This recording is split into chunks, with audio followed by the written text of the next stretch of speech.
Hello बच्चों, कैसे हो आप। मैं आशा करती हूँ कि आप सभी अच्छे होंगे और अपनी पढ़ाई अच्छे से कर रहे होंगे।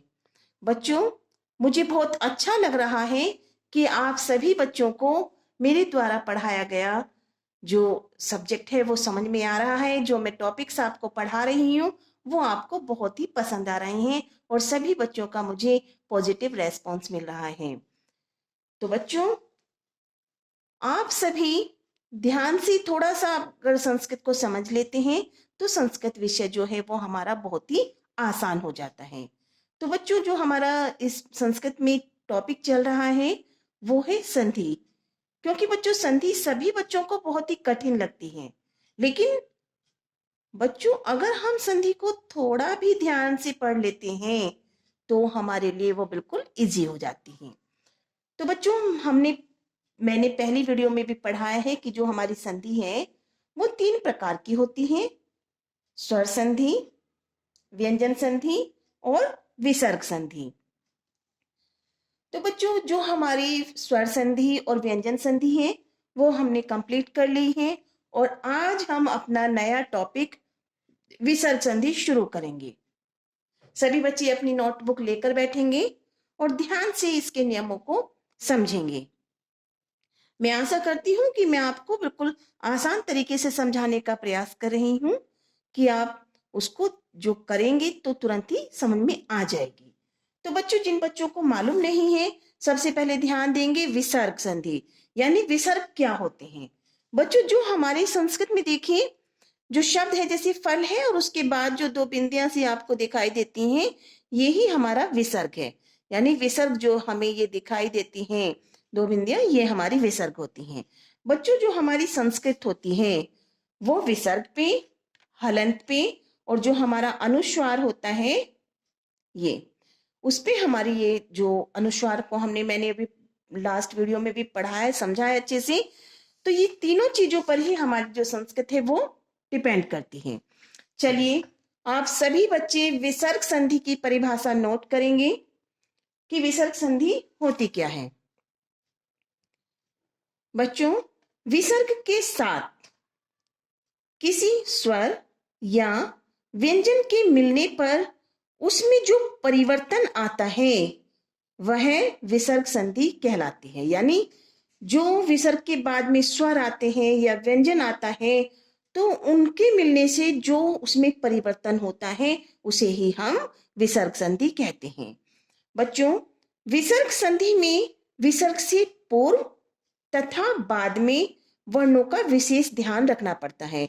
यानी विसर्ग के पहले कौन से वर्ण है और विसर्ग के बाद में कौन सा वर्ण आ रहा है, इस चीज पे हमें विशेष ध्यान देने की आवश्यकता होती है। देखिए बच्चों, एग्जाम्पल नोट कर लेंगे। यदा नमहे प्लस ते, नमहे प्लस ते। तो बच्चों, हमें विसर्ग से पहले भी देखना है कि क्या वर्ण आ रहा है और विसर्ग के आगे जो हमारा दूसरा शब्द होता है उसका प्रथम वर्ण हमें देखना है। तो इन चीजों को हमें ध्यान रखना होता है। तो क्या बना? नमस्ते। धनु है प्लस टंकार है, धनुष टंकार है। तो ये किस तरह से बने हैं बच्चों, अब हम इनको नियम से समझ लेंगे कि भाई देखिए, यहाँ पे तो नम है प्लस ते है तो ये शय कहाँ से आया, यहाँ पे धनु है प्लस टंकार है तो ये शैशट कौन कहाँ से आया। तो हम इन्हें नियम बाय नियम पढ़ेंगे। तो बच्चों, सबसे पहले आप नोट कर लेंगे कि विसर्ग संधि के प्रमुख भेद होते हैं। कौन कौन से भेद हैं वो नोट करेंगे।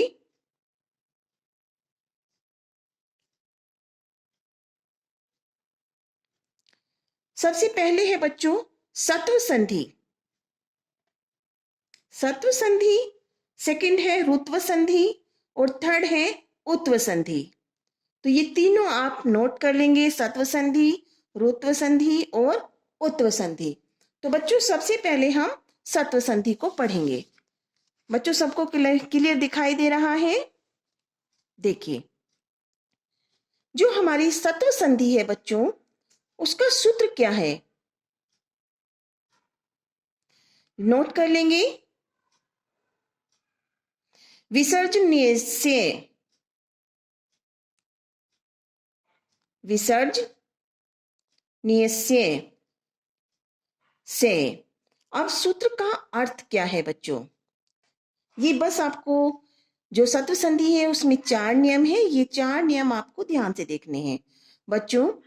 जब विसर्ग के बाद खर प्रत्याहार, हमने व्यंजन संधि से पहले भी हम उसने व्यंजन संधि में भी हमने प्रत्याहारों का यूज किया है बच्चों, और प्रत्याहार में महेश्वर सूत्रों के साथ वर्ण परिचय में करा चुकी हूं, फिर भी मैं आपको यहाँ पे बता देती हूं। जब विसर्ग के बाद खर प्रत्याहार का वर्ण आए तो विसर्ग के स्थान पर क्षय हो जाता है। खर प्रत्याहार में बच्चों जो हमारे वर्ण होते हैं कै वर्ग, कै वर्ग के प्रथम 2 वर्ण कै और खे, चे, छे, टे, ठे, ते, थे, पे और फे, यानी जो 5 वर्ग होते हैं उसके प्रथम 2 वर्ण हमारे खर प्रत्याहार के अंतर्गत आते हैं। तो यहाँ पे बच्चों हमें ध्यान रखना है कि नियम नंबर 1 में क्या है। देखिए बच्चों, सभी नोट करेंगे ध्यान से। बच्चों नियम नंबर 1 क्या कहता है कि जब विसर्ग के बाद तय वर्ग के प्रथम तथा द्वितीय वर्ण आए तो विसर्ग का क्षय हो जाता है। सैसपीरा। अब देखो बच्चों, तय वर्ग के प्रथम 2 वर्ण कौन से होते हैं?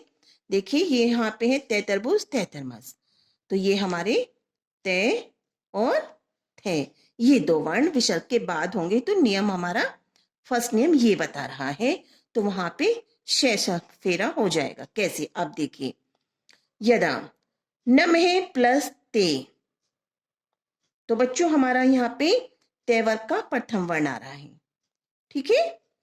तो नमहे प्लस ते जो हमने पहले एग्जाम्पल में अभी आपको विसर्ग संधि की डेफिनेशन में बताया था कि नमहे प्लस ते नमस्ते, और ये तो हमें जरूरी है, हमारे संस्कार है भी नमस्ते करें हैं।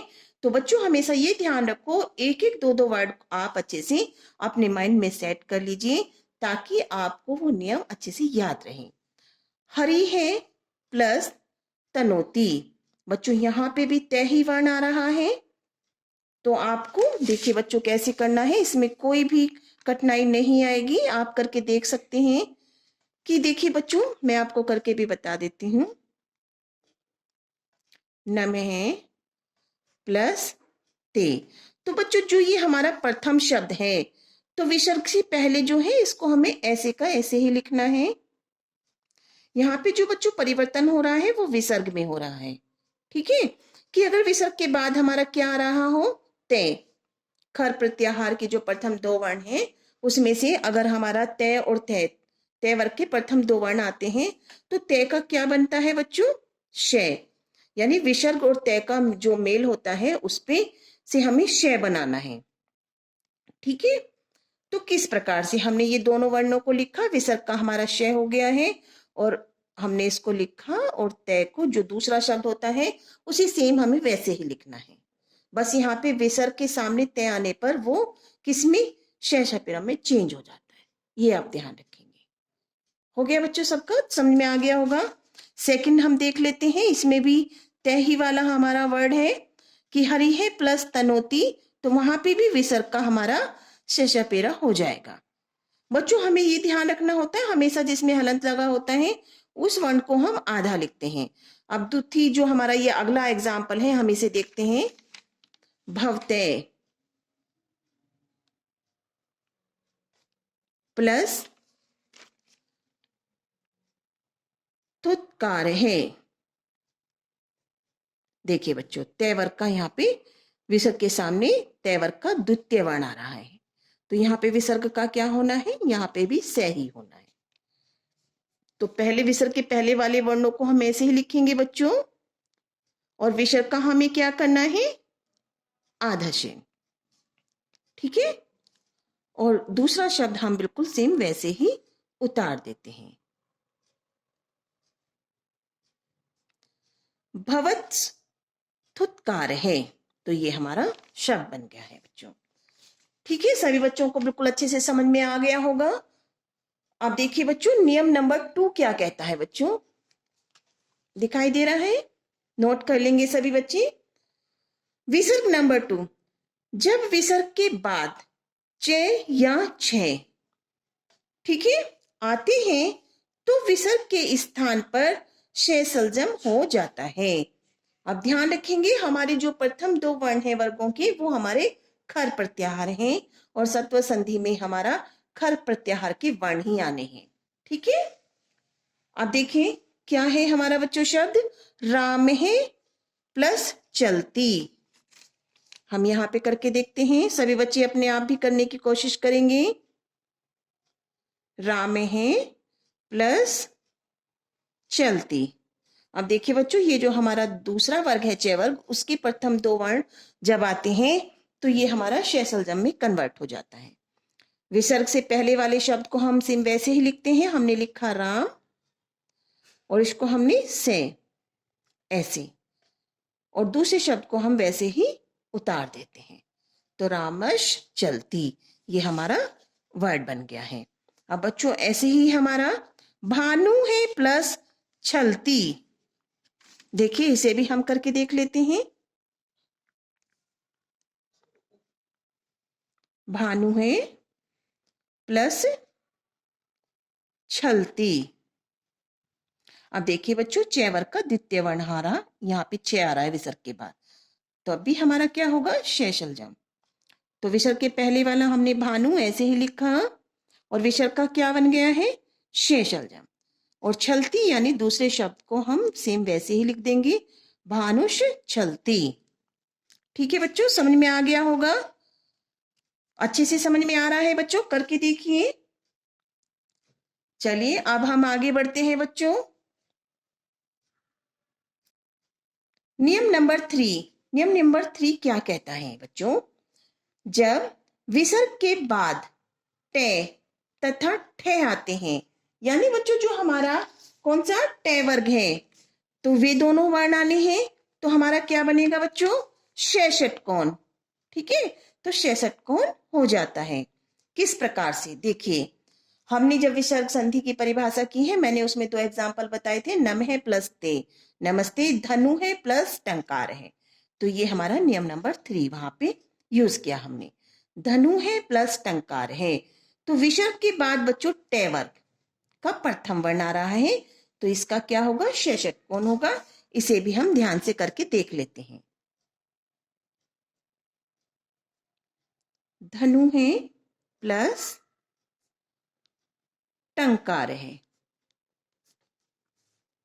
ठीक है बच्चों, अब हमें विसर्ग से पहले वाले वर्णों को ऐसे ही लिखना है, और जो हमारा विसर्ग है उसका क्या होना है बच्चों, क्या होना है, श षटकोण, हलंत लगा हुआ है, हाफ लिखना है, ये ध्यान रखेंगे, और दूसरे शब्द को हम वैसे ही उतार देते हैं। तो क्या बना बच्चों, धनुष टंकार है। ठीक है, सबको समझ में आ गया होगा बच्चों।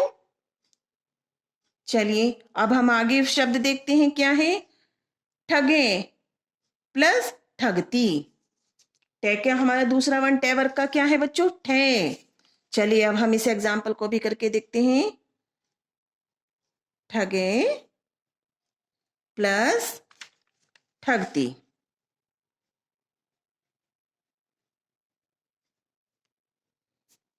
चलिए बच्चों करिए आप, और फिर अपना मैच करिएगा कि आपका जो शब्द बना है वो सही है।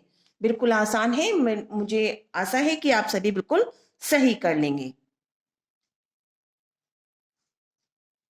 हो गया होगा बच्चों, कोई इतनी डिफिकल्ट नहीं है ये। हमने विसर्ग के बाद देखा कि टे वर्ग का दूसरा वर्ण आ रहा है, तो उसमें भी हमारा बच्चों विसर्ग के बाद जब ठ आएगा सॉरी, तो उसमें क्या बनेगा, श षटकोण। ठीक है, तो बनाइए, विसर्ग के पहले वाले वर्णों को हम सेम वैसे ही लिख देते हैं, और हमने आधा श षटकोण लिखा और ठगती को हमने सेम दूसरे शब्द को वैसे ही लिख दिया, ठगस ठगती। तो ये हमारा नियम नंबर 3 कहता है। अब देखिए बच्चों, हमारा नियम नंबर 4 क्या कहता है। सत्र संधि में बच्चों हमारे ये 4 नियम ही हैं, हम इन्हें ध्यान से समझ लेंगे, इसमें कोई भी कठिनाई नहीं है। अब देखिए बच्चों, जब विसर्ग के बाद कै खे पे फे आते हैं तो विसर्ग के स्थान पर विसर्ग ही रहता है, अर्थात उस विसर्ग में कोई परिवर्तन नहीं होता। ठीक है बच्चों, अब देखिए कैसे। के प्लस कथ्यति, तो उसमें हमें कोई भी चेंज नहीं करना है, उन शब्दों को उठा के हमें वैसे ही लिखना है। कैसे? के प्लस कथ्यति, हमें विसर्ग लगाने हैं, विसर्ग में कोई परिवर्तन नहीं होगा, किसी भी वर्ण में कोई परिवर्तन नहीं होगा। कब? जब हमारा नियम नंबर 4 ये कहता है बच्चों, जब विसर्ग के बाद के खे पे फे वर्ण आते हैं तो विसर्ग के स्थान पर विसर्ग ही रहता है, उसमें कोई परिवर्तन नहीं होता। अब देखिए, भानु है प्लस पतती, यहाँ पे बच्चों पे वर्ण आया है, पे वर्ग का प्रथम वर्ण है, यहाँ पे कै वर्ग का प्रथम वर्ण है, तो हमने उसमें कोई परिवर्तन नहीं करना है। भानु है प्लस, जैसे पतती था तो भानु है पतती। थर्ड वर्ड देखेंगे बच्चों, हरि है प्लस खादती, तो हमें उसमें यहाँ पे खे, कै और खे, पे और फे, इन चारों वर्णों का हमें ध्यान रखना है कि अगर विसर्ग के बाद ये 4 वर्ण आ रहे हैं तो हमें विसर्ग में कोई भी परिवर्तन नहीं करना है और हमें उन शब्दों को वैसे ही लिख देना है। हरि है खादती, वृक्ष है प्लस फलती, फे आ गया है, पे वर्ग का द्वितीय वर्ण है, तो वृक्ष है फलती। तो बच्चों ये है हमारी विसर्ग संधि का सत्व संधि, ठीक है, जिसमें हमने 4 नियम पढ़े हैं। 4 नियम विसर्ग संधि के हमारे सत्व संधि के क्या कहते हैं बच्चों, कि जो ये हमारे खर प्रत्याहार हैं, अभी मैंने आपको बताया है 5 वर्गों के प्रथम 2 वर्ण हमारे किस में आते हैं बच्चों, खर प्रत्याहार में। ठीक है, इसमें से बच्चों ये हमारा प्रथम वर्ग और पंचम वर्ग, इन दोनों वर्गों को निकाल दीजिए। अब जो निकालने का मतलब ये है कि अगर विसर्ग के बाद ये 4 वर्ण आते हैं तो उनमें कोई परिवर्तन नहीं होता। ठीक है, सबको याद है अच्छे से। अब देखते हैं हम कि विसर्ग के बाद अगर च और छ आता है, क्या आता है बच्चों, विसर्ग के बाद च और छ आता है तो वो किसमें, सैसलजम में कन्वर्ट हो जाता है विसर्ग। अगर बच्चों विसर्ग के बाद ट और ठ आता है तो वो षटकोण में चेंज हो जाता है। और बच्चों अगर विसर्ग के बाद तय और थे यानी तय वर्ग के पर 2 वर्ण आते हैं तो वो किसमें, श सपेरा में कन्वर्ट हो जाते हैं। तो हमें तीनों वर्गों का पता चल गया है कि कहाँ पे षटजम होना है, कहाँ पे षटकोण होना है।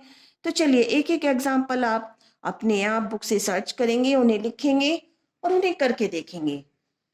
ठीक है, जिस वर्ड में भी आपको कोई दिक्कत आती है तो प्लीज आप कमेंट बॉक्स में उसे लिखें और बताएं कि मैम हमसे ये वर्ड नहीं हो रहा है, तो मैं नेक्स्ट वीडियो में उसे आपका सॉल्यूशन करके बताऊंगी बच्चों। ठीक है, तो बच्चों आपको विसर्ग संधि का सतत जो संधि है वो पार्ट आपको बिल्कुल अच्छे से समझ में आ गया होगा कि हमारे सत्व संधि में 4 नियम हैं और चारों नियम आपको खर प्रत्याहार के जो ये नियम वर्ण हैं इनसे ही बनने हैं, तो बहुत अच्छे से क्लियर हो गई होगी। ठीक है बच्चों, अगर आपको मेरा पढ़ा हुआ मुझे कहने की आवश्यकता नहीं है, क्योंकि बच्चों आपका प्यार मुझे इतना मिल रहा है कि आपका जो रेस्पॉन्स मेरे प्रति आ रहा है वो बहुत पॉजिटिव है। तो प्लीज आप मेरे चैनल को सब्सक्राइब करें, लाइक करें। Thank you.